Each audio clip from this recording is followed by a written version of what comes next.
Good afternoon, everyone, and welcome to Bradenton Kiwanis. My name is Neil Unruh, and I am your outstanding club president for the Florida District for 22-23. So thank you all for making this a great year. Andy Miner will please lead us in our invocation, and then we'll have the pledge and a few other fun items. Will you pray with me, please? Dear Lord Jesus, thank you so much for bringing us all here today. Thank you for the men and women representing the families in this room of work to Greater Kiwanis Good for Manatee County. Thank you for our president, who is the National President of the Year of the Kiwanis District Foundation. Thank you for the leadership he's provided and for the children of Manatee County. In Christ's name I pray. Amen. Amen. All right, join me in the pledge. I pledge allegiance to the flag of the United States of America and to the republic for which it stands, one nation, under God, indivisible, with liberty and justice for all. And we'll sing some a cappella stuff again. All right. Someone start us out. My country is of thee, sweet land of liberty, of thee I sing. Land where my fathers died, land of the pilgrims' pride, from every mountainside, let freedom ring. Do not take a seat. We have a second song to sing. We are 101 today.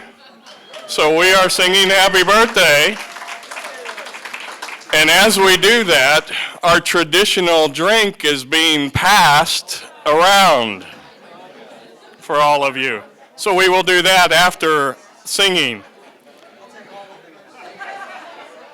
All right, please start out. Happy birthday to you. Happy birthday to you. Happy birthday, dear Bradenton Kiwanis. Happy birthday to you. At least 100 more. At least 100 more. Okay, as they go around, we'll try and wait until the 4 people that are going to drink with us are going to have theirs.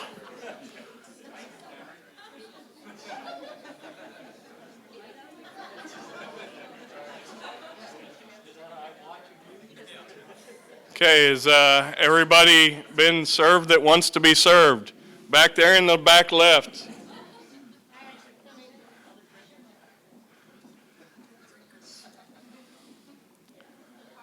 All right. Here is to Bradenton Kiwanis. Great 100 years and a great 100 more to go. Cheers.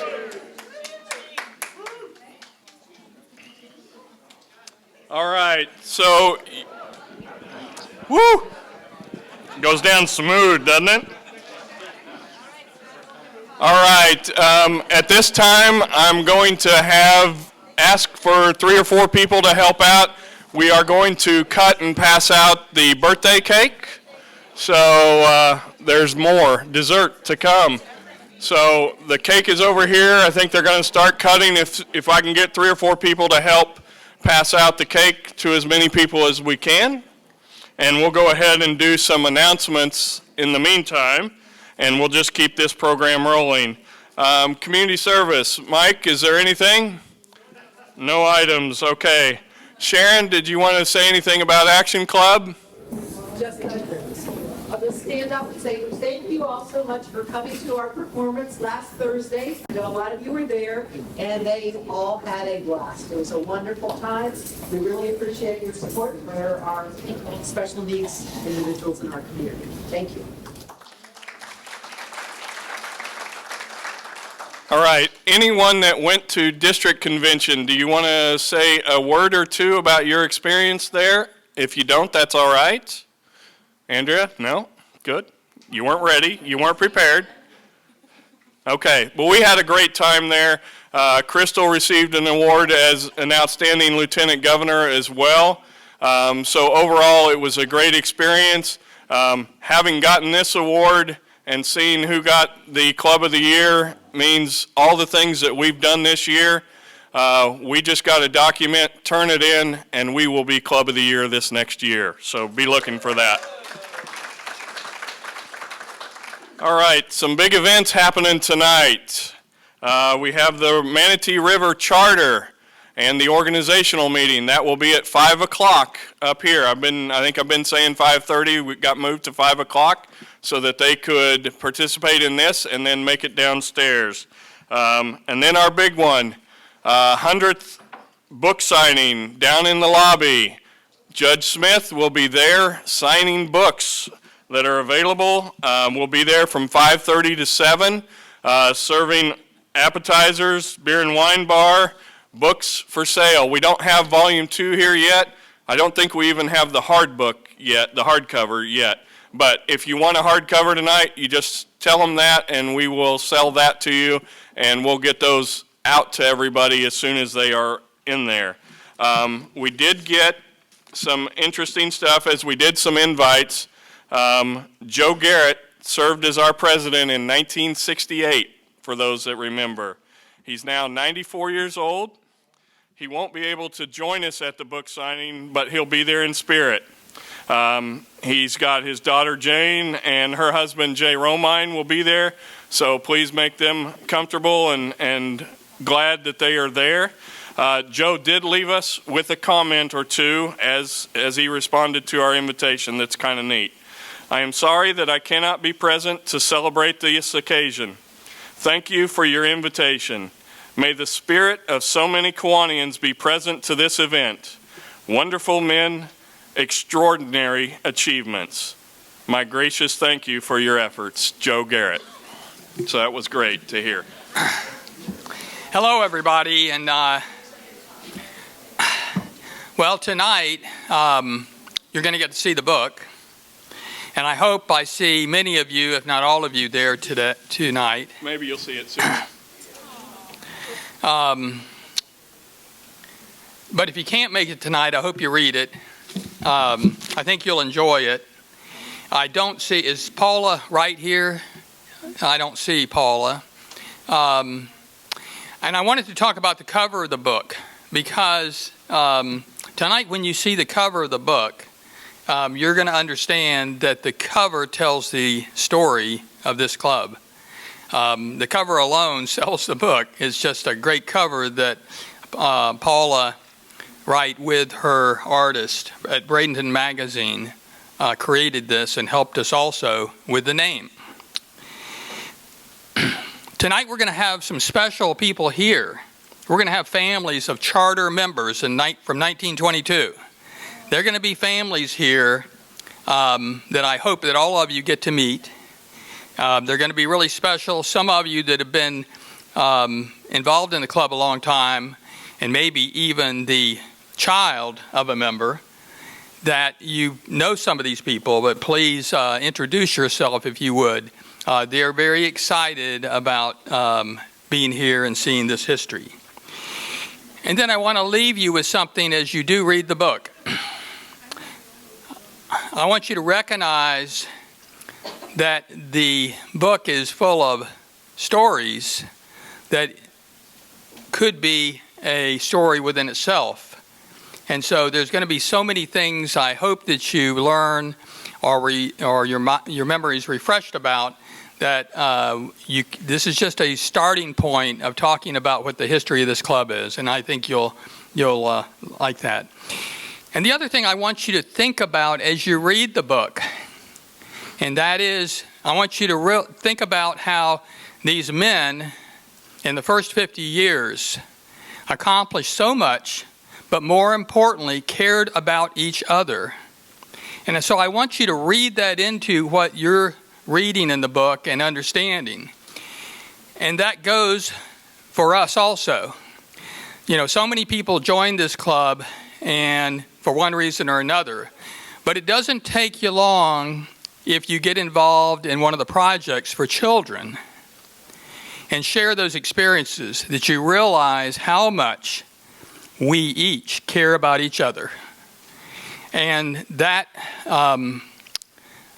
that caring about each other is what allows us to accomplish so much in life, in this club, and with each other in our own lives. So I hope that you will think about that as you're reading this book.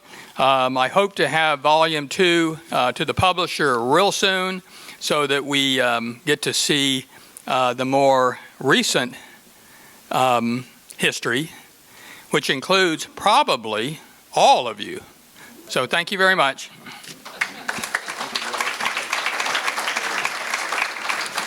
All right, Rita, will you give us our guests for today, and then we'll get right into the program.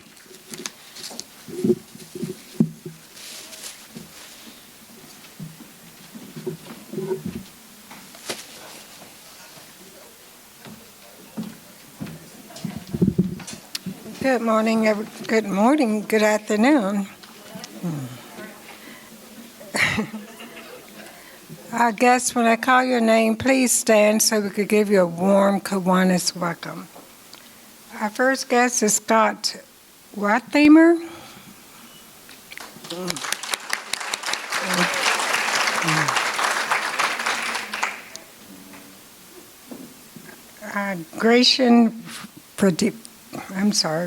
Frederico. Okay, thank you. Adam Mohammed boy, okay. Eileen Hoffner.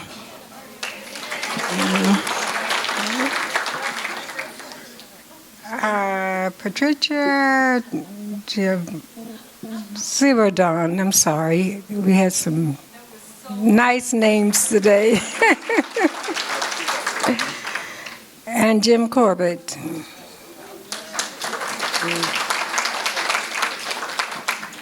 Thank you all for attending today and welcome.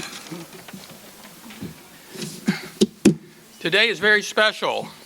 It's a special program we're going to have today because our speaker is in fact creating history.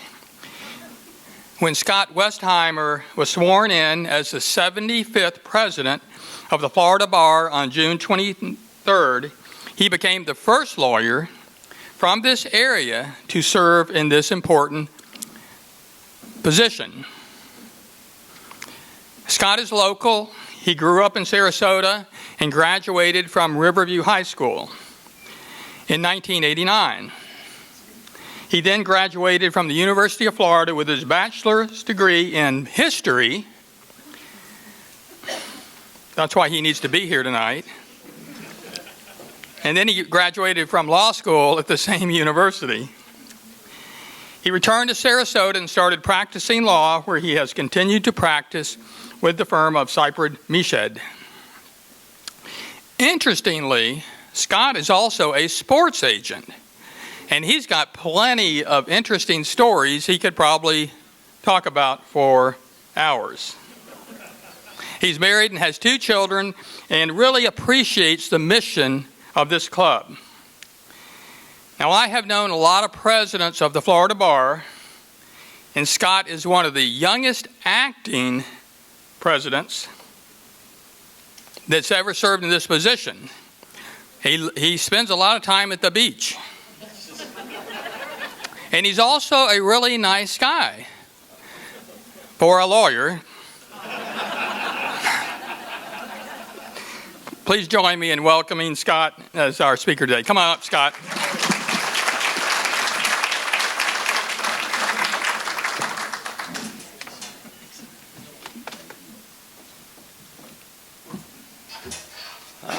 Good afternoon.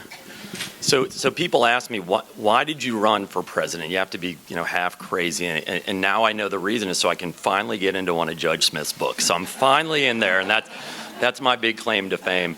Thank you all for having me. I know it's a little different presentation, and usually I'm giving this talk to lawyers, and I teach a class on this up at UF. But Judge Smith and Mike asked me, what is the Florida Bar? What do you do? Kind of in a nutshell. A lot of folks don't know. We are not a trade organization. We are not a union. We're a branch of the Supreme Court. So, and I do have a PowerPoint. We'll go through it. Our mission is to protect the public. We regulate the practice of law. That is the main thing we do. We make sure lawyers stand at the highest level of professionalism, and we also, as a branch of the Supreme Court, we regulate lawyers, and we also go after individuals that are performing the unlicensed practice of law. That is our mission. We do a lot to help our members, which I won't get into as much today, but I want to talk about the public aspect of what we have. So what do we do and who are we? We're the third largest mandatory bar in the country. California has 200, we'll never catch California, like 250,000 lawyers. Texas and us are pretty close. We're the next two. So we're the third largest mandatory bar in the country. Mandatory means if you become part of the Florida Bar, Supreme Court has one branch that deals with getting in, that's the Florida Board of Bar Examiners. That does the background test, that does everything when you take the bar exam. Day one of a lawyer, we take over and we regulate the practice. So 111,000 and growing, 14% are out of state. 61% of our lawyers are in firms of under 5, 70% are under 10. So most lawyers in the state are small businesses. They're under 10. The rest, as you can see, my bar committee appointments, 59% are women, chairs and vice chairs of my committees, which is the most ever. Protecting the public, this is what we do. People don't realize it. We have an open system. It's transparent. Everything will be available to the public at some point. So when their case gets filed, it's confidential. At some point in the process, since we do self-regulate, Supreme Court is a branch of government, just like the executive branch, the legislative branch. We have a transparent process. At some point, our discipline will become public. It's not going to be all confidential. Our purpose in our rules, protect the public. If we can, we will try to rehabilitate attorneys that violate the rules regulating the Florida Bar. But the most important thing we do is protecting the public and make sure lawyers are complying with our rules. Our discipline process, people ask me all the time, how does this happen? What is the process? Is one person making the decision? What are the checks and balances? One person's not making any of the decisions. We're run by a board of governors, which is 52 members, elected from every single circuit. The president, president-elect, the Supreme Court has 2 public members on our board of governors, and we have 52 members. We oversee things like the board of directors of an organization. The bar has over 300 employees that act as prosecutors in these cases, do other things for our members. We have a UPL division. But when a complaint gets started, it goes to our Attorney Consumer Assistance Program. So anyone can file a complaint. It can be the public, it can be a judge, it can be a client, it can be an opposing counsel. That starts our process. We have 7 or 8 attorneys that are hired by the bar. They vet the cases. We have about, on average, the last 7 years, about 14,000 inquiries a year. And some, quite frankly, are just my lawyer won't call me back. And so if I'm sitting in my office, the bar calls, says, call your client back. That's going to happen pretty quickly. That file gets closed. If there's enough there to show that it's actually a violation of the rules regulating the Florida Bar, it'll go the next step where it goes to one of our branch offices, and we have 5. One in Tallahassee, Orlando, Tampa, Fort Lauderdale, and Miami. That's where you have our staff, where we have retired FBI agents, retired police officers, auditors that investigate the complaints that are out there. If it still looks like at that point there's a violation of the rules regulating the Florida Bar, is when it's going to go to one of our local grievance committees. And this is where the public also takes part in our system. So we have 81 grievance committees, at least one for all of our circuits. There's an out-of-state as well that deals with this. Up in Tallahassee, deals with our out-of-state grievances. They investigate, and that's where you have hearings. A third of the members have to be public members. So if anyone wants to get involved, they are volunteers, just like all of us. I'm a volunteer doing this job. They are going to be part of these grievance committees to help regulate lawyers. These grievance committees do not decide. They are not judge, jury, and executioner. They decide if there's probable cause. And again, we make sure the public are there, so we do have, a third of our public. They decide if there's probable cause that our rules have been violated. If that is the case, a formal complaint gets filed with the Supreme Court, and it goes through a process just like a trial. Chief Justice of the Supreme Court appoints a local judge as a referee. There is an actual trial. After that, it goes to the Supreme Court to review. Supreme Court is a final arbiter. There is no appeal from what the Supreme Court does. It's their discipline system. So as much as you see what happens, our Supreme Court's the final decision maker on the majority of our cases where there is probable cause. I was going to say, Gilbert, is that my timer already? Am I already done? That was quick. So what can happen? There can be no discipline. There can be something that's not a violation of our rules. There can be an admonishment, a public reprimand, and I'm going to show you one. For things that are professionalism minor, where the public's not hurt, an attorney will get a public reprimand, and you'll see what that actually means. There's probation, just like criminal. there's a suspension. And folks always ask, when you see in the newspaper, a lawyer suspended for 90 days versus 91 days. What does the difference mean? 90 days or less is what we call a non-rehabilitative suspension. If you're suspended as a lawyer, you close down, you have to close your trust accounts, you have to close all your cases, and you are done until, let's say it's a 30-day suspension, the 31st day you can start working again. If you have a 91-day suspension, it's rehabilitative, you must apply to become a lawyer again. You have to go to the same referee that had the case. You must show you've been rehabilitated. You haven't been in trouble again. You've done everything you're supposed to. You don't have an IRS violation. To be a lawyer is not a privilege, is a privilege. It's not a right. So our system controls this throughout the process. So some folks with a 91-day suspension never come back. Or it's a year and 91 days because they have to prove they've been rehabilitated. Disbarment, an attorney cannot come back to work for 5 years. They must close their practice down. They have to reapply. They have to go through the background check again, and they have to take the bar again. For the worst cases, it's a permanent disbarment. You can never come back. And those are the worst of the worst. The people that steal money, the ones that are committing, felonies, those are going to be disbarred permanently. So what is some of the things that we see? What's a public reprimand?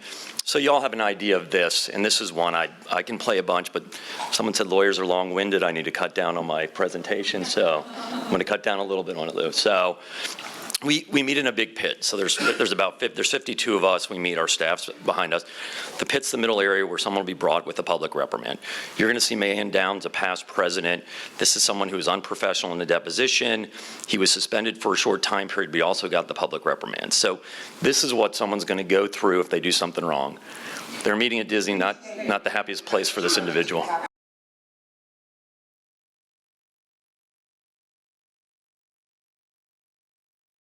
Mr. You have been ordered by the Florida Supreme Court to appear here today before the assembled members of the Florida Bar Board of Governors to be publicly reprimanded for your continued and repeated behavior.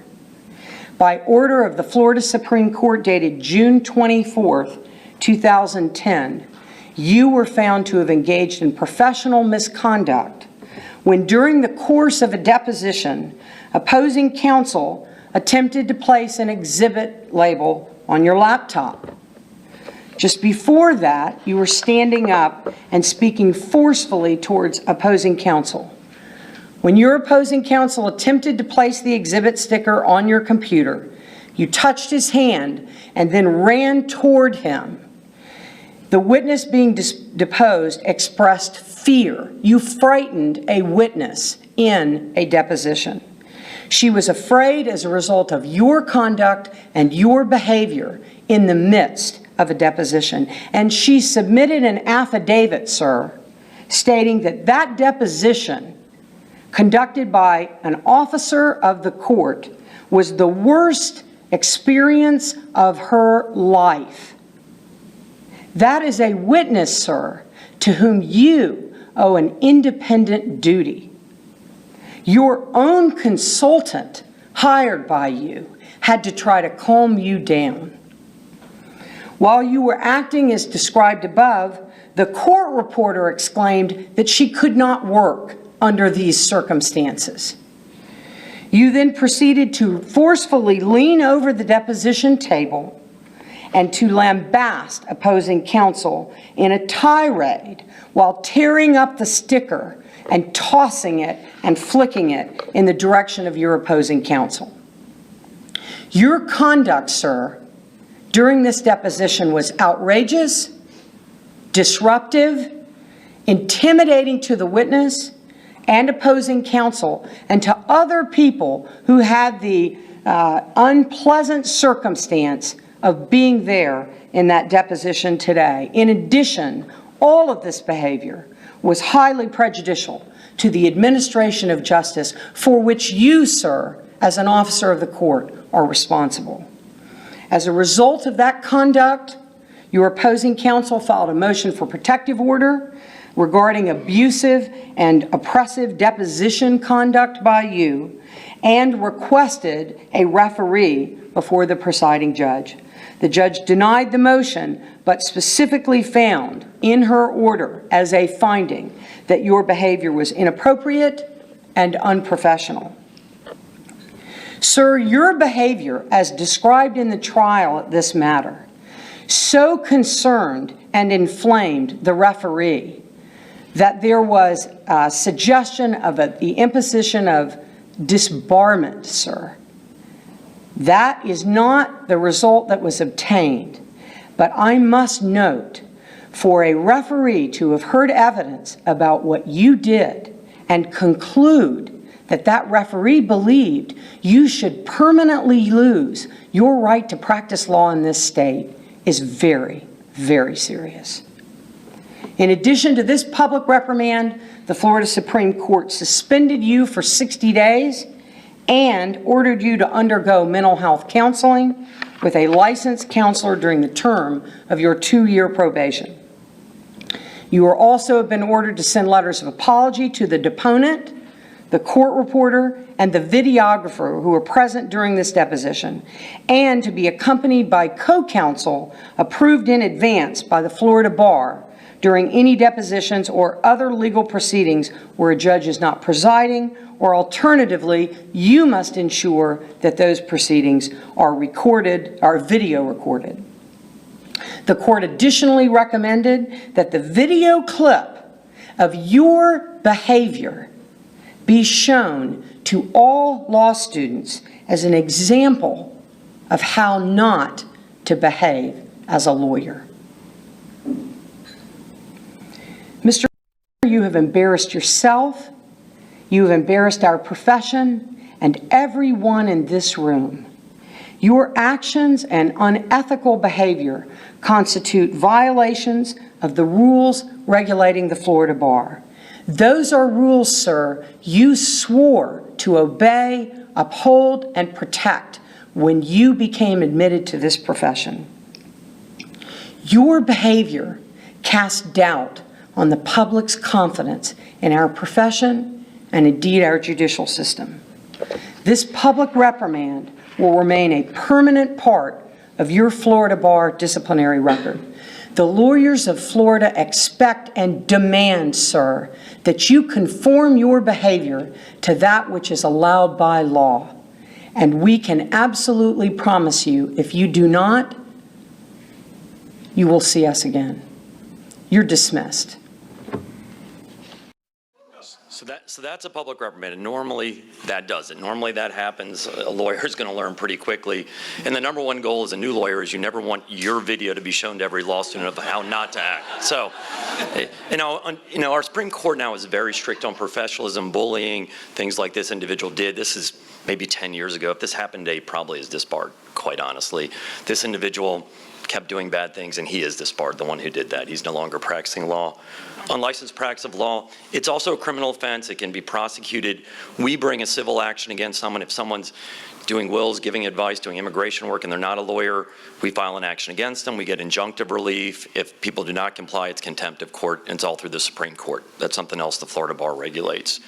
What else do we do as the bar for the public? We have a lawyer referral service.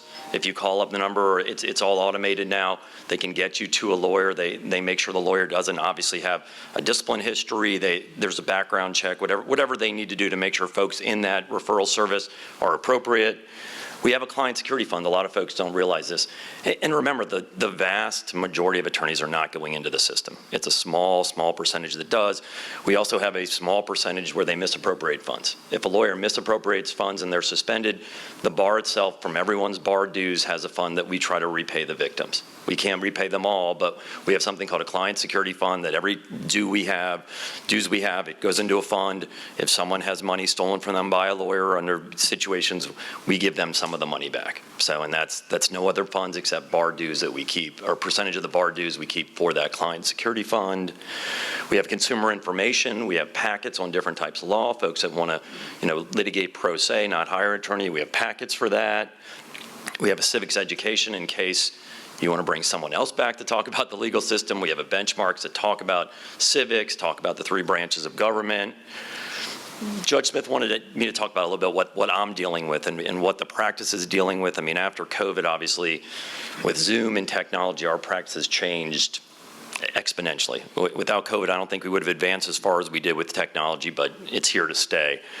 One thing I'm doing for the lawyers, this is only for the lawyers, we're going to give free trust accounting software to the lawyers because we have a lot of very technical violations of our trust accounting rules, which are extremely strict. When lawyers hold funds, they have to have triple reconciliations, they have to have monthly reports, they have to have ledger cards, very, very strict rules on that. Something we developed with another company called Noda. We're going to have free trust accounting software for our members, give them something to help them comply with our rules. We have a ton of technology committees. I won't go through all of them. 2 new ones, which are the first in the country. We have a cybersecurity and privacy law committee. If you're not dealing with malware, with phishing, with anything else, then you don't have a computer because it's happening every day. And as attorneys, we are holding personal information for our clients, so we have ethical duties that come into play as well. And if people ask me what's the next issue attorneys may have is they need to make sure they're up to speed protecting client data. If you're doing, if attorneys are doing divorce, if they're doing mergers, if they're dealing with trade secrets like Coca-Cola's secret recipe, it needs to be protected because these scammers are getting better and better and better at what they do. So we have a committee talking about this. These are experts in the field. They talk about stuff, honestly, I don't even know what they're talking about half the time, but they're helping our normal technology committee bring it to a level where all our attorneys know what to do. Should I be using something called Mimecast as software? Should I use Graphis for phishing? Those are the things that we're trying to help our members with. And it seems like it's a tradition that the president's email always seems to go out where I get an email a day almost, and it says Scott Westheimer, but it's not my email address. It's asking people for iTunes cards. I'm in big trouble. Will you have a meeting with me? Now, the language is never what I would say. Would you like to converse about a symposium? I mean, it's not. It's very proper. But if people actually look, here's some of the places that it's from. Chairman P at 576 sent me an email from me. Molly Locks, Heidi Carpenter, Wanda Lola. But of course, I always get my board members who get them and say, Scott, are you really okay? Do you really need an iTunes card? So I say, if I need money, you can just Venmo it to me. I'm not going to ask for an iTunes card. But this is happening to us like everybody else. And that's what we're seeing. And there's really good, cheap computer programs that can help people out on that. These are the rules that are going to have, lawyers are going to have issues with, and we're providing guidance. Everything we do is really confidential. Most of the client information we hold, so it's really important. We see so much going on right now. Back in the day, these actors would get your computer, freeze it, and then you have to pay them a $10,000 fee to unlock it, which raises all sorts of issues. Now what they're doing is they're simply embedding, and they're pulling stuff out, or they're waiting, and then they're going to your clients, is what we're seeing. Give me $100,000 or the secret recipe's out. Do this or we're going to release this information. So it's not like it was before where the skull and crossbones would come up and your computer freezes. Folks have been hacked and they don't even know it for days or years while they're pulling information out of the system. Artificial intelligence. Everyone has, I assume, heard of generative AI. I'll do a raise of hands. Everybody, artificial intelligence. It's affecting everything we do too. I mean, all sorts of issues we have. Is it unlicensed practice of law? If attorneys are using it, how should they use it? It's a large language model, which means if I put a bunch of information in that's confidential, if I say, Judge Smith hired me to do this, here's all his information, and I type it in, it now becomes public in the model where it may get shot out somewhere else. So again, folks are using this, and it is going to be very helpful, I think, for pro se litigants, that people representing themselves. For attorneys, it's going to make things easier, but it also has something called the hallucinogenic effect. This happened in New York. These attorneys were in a federal case. They just typed into ChatGPT, write me a brief on, I'll make it up, whatever it is, on a car lemon law. ChatGPT wrote a beautiful email with 5 cases cited exactly on point. The lawyers didn't double check. And there's nothing wrong with what they did to that point. Right there, they're fine. Just like using any research tool. Once they double check, they would have found out there were issues. But they didn't double check, the judge did. Because the judge saw all these cases and thought, I've never seen these cases before. A very proactive judge called the clerk for the court and said, I can't find Johnson versus Smith, I can't find whatever versus whatever. And the clerk said that because they're not real cases. So ChatGPT, with an hallucinogenic effect, which happens sometimes, just made up stuff. So these lawyers filed this great brief which would win them a case. Every case was fake. So they were sanctioned, there's ethical issues. So those are things we as lawyers are dealing with too, because up until the day they actually filed it, they were okay. But once they check and they're not okay, they shouldn't have filed it. So, and we're dealing with that. We're changing the comments, some of our rules. We'll probably have ethics opinions. So those are some of the big push, the things that I'm looking at as president. So I actually have time for questions if there's any questions, and I kept it under 30 minutes. Yes, sir. I got two. One, Yes. what's to keep the lawyer that is disbarred in this state from going to a different state? And the second one is, you said there were like 10% of the members of the bar are out of state. Yes. How does that, do they practice in Florida? Is that how they? Sure. It's for if you could apply to another state, but they do a search to see if you've been disbarred anywhere. And in that application, you're supposed to say, have you been disbarred or do you have discipline from any other state? And once you're disbarred somewhere, I've never seen another state say they're going to take you. We also have reciprocal discipline. So for those 14% of the members, if they have discipline in another state, we get a copy of it, and they may have discipline in both cases. Now, the out-of-state members, some leave their license inactive, some practice Florida law and also another law. So we have a bunch of folks up in Atlanta. They're a Georgia bar member. They're doing Georgia cases, but they're also allowed to do Florida cases. But they have to take the Florida bar. They have to pay their dues, take all their CLEs. We don't have something called reciprocity. We don't let folks in other states come practice here without taking our bar, doing our CLEs, and make sure they comply with our rules. Thank you. Thank you. Yes, sir. I seem to remember hearing about an attorney that had his paralegal doing work for him, and then he got in trouble because his paralegal was not an attorney. And what's the line there? How much work can a paralegal do of an attorney's work? The paralegal can do the work, but everything's under the lawyer's supervision. So if a paralegal does something and you don't review it as a lawyer, buyer beware. You're going to be in trouble for what they do. And paralegals are not supposed to give advice. They can't go to court and argue. They're not allowed to go and file things without an attorney reviewing them. So, I mean, my paralegal is amazing. I couldn't be doing this without her, but I review everything she does. I give advice to my clients. It's the same thing as we see trust accounting cases, and it's a case where the lawyer didn't take the money. You know, we have a case where a bookkeeper or a receptionist steals money. The lawyer's responsible. The lawyer's the one who's going to get suspended or disbarred because there's certain things lawyers are supposed to do. So we've seen scams where people are blotting out the attorney's name and putting their name on there, or they set up, I mean, we're Cypred Meshed. You see someone set up a Cypred Meshash, you know, at a bank, and so they take the checks and they deposit them, the bank doesn't check, and they're stealing client funds. The lawyer at the end of the day is still responsible. The bookkeeper's going to jail, but the lawyer's responsible to the bar, and either the lawyer has to put money in to protect and still be in trouble, or they're going to be in big trouble at the bar, really either way. And that's why when we have trust accounting software, we talk about checks and balances. Lawyers are supposed to be looking at these things. And in a firm, the bar says you must designate a trust accounting lawyer, which means someone in your firm has to be looking at the bank accounts. We say never let anyone open the mail for the bank statements. It should be you as the lawyer. Don't let staff do that. So we have all sorts of rules for that, or tips. Yes, sir. Two quick questions. Yes. I used to be on the Board of Accountancy, Okay. so one of the things we deal with is conflicts of interest and how it's easy to drift into what you start out with a relationship and then all of a sudden you're representing another family. Right. And then you don't notice, and don't get waivers, et cetera, or you disengage for that piece. Right. What are your standards? And the second one is, we have a standard that's outside the due professional care and competence, which is about tax unbecoming to the profession. So if you get out there and you have 3 DUIs and you have manslaughter charges and the like, we can still take your license, even though it has nothing to do with being a CPA. Does the bar have something like that? 100%. You saw during the mortgage crisis, a ton of attorneys got disbarred when they committed mortgage fraud. So we have a Rule 4-8.4D, which talks about prejudice to the administration of justice.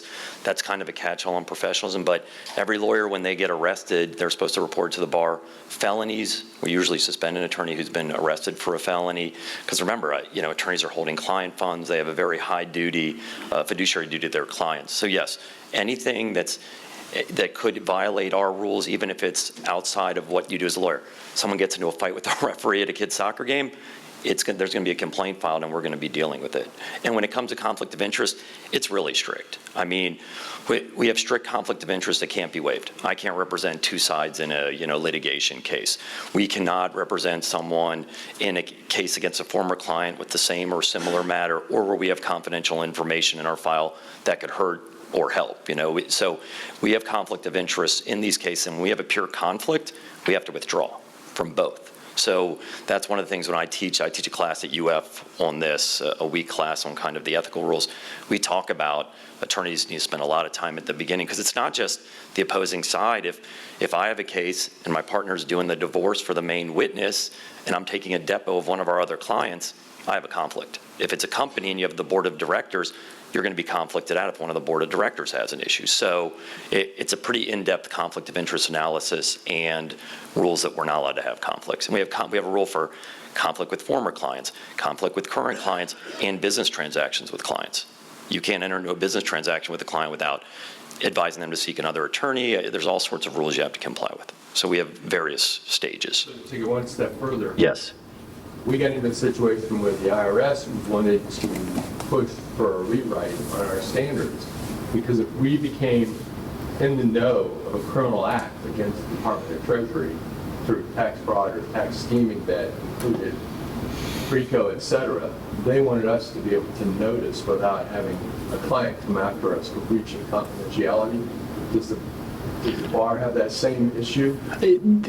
One, the bar rules say we can't help someone commit a crime or a felony or anything else. We also, if we know a client's lying, we have to withdraw and fix the lie if we were there for court or something else. When it comes to a crime being committed, the ethical rules say we can't report unless it's going to be harm. And I could give you the exact rule. I don't have the number. But if it's imminent harm, and if you know your client's going to go kill somebody, that's something there. But if you know your client ran a stop sign or left the scene of an accident, confidentiality rules say we can't go ahead and tell anybody about that. Yes, sir.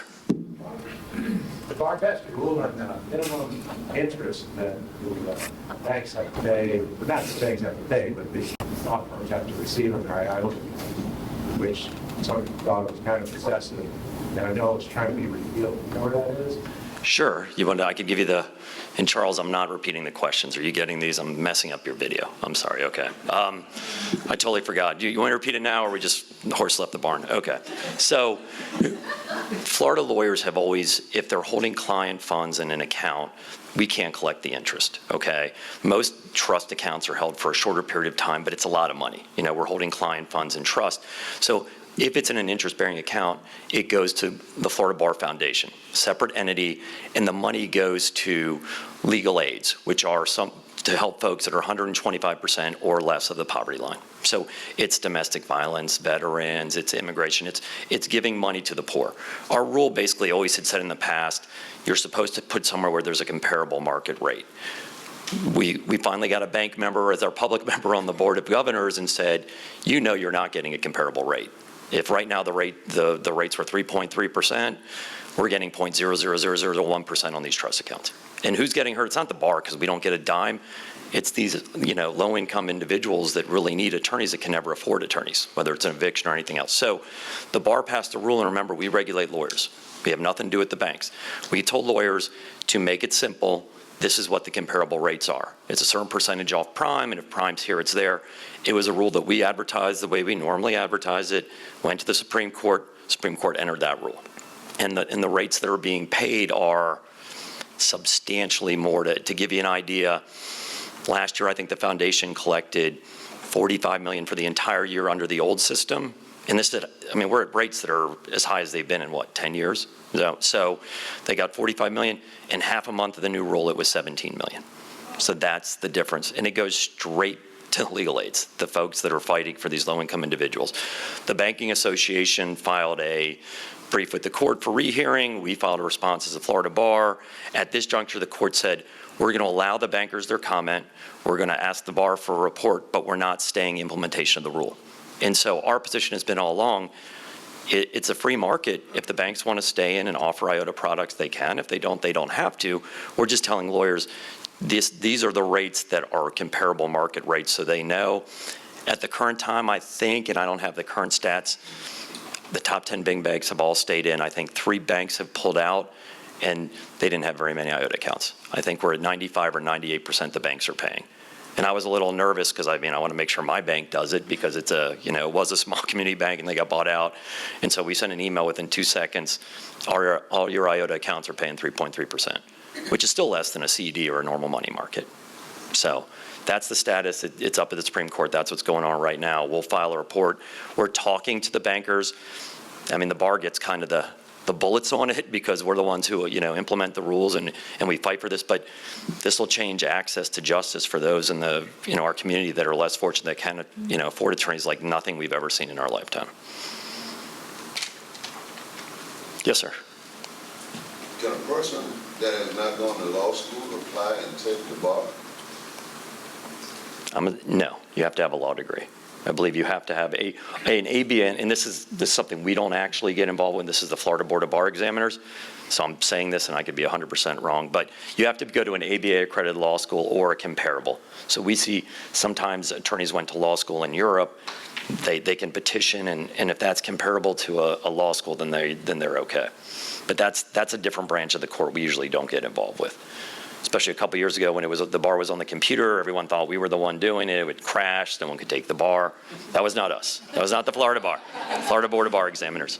Yes, sir. Do you drive a Lincoln by any chance? I do not drive a Lincoln. But if you want, you can meet out in my rental car because I just came up from Miami today if you'd like to talk. And I haven't watched the show. I do not watch lawyer shows. I get enough lawyer stuff every single day. So I know what you're talking about, but I haven't seen it. Thank you all for having me. I really appreciate it. Thank you, sir. Thanks, I appreciate it. All right, Bradenton Kiwanis tradition provides you with our golden ruler. It's our 100-year edition, a better way of life, a better Bradenton to measure your future success as the Florida Bar President. Thank you. We'll take some pictures here with you.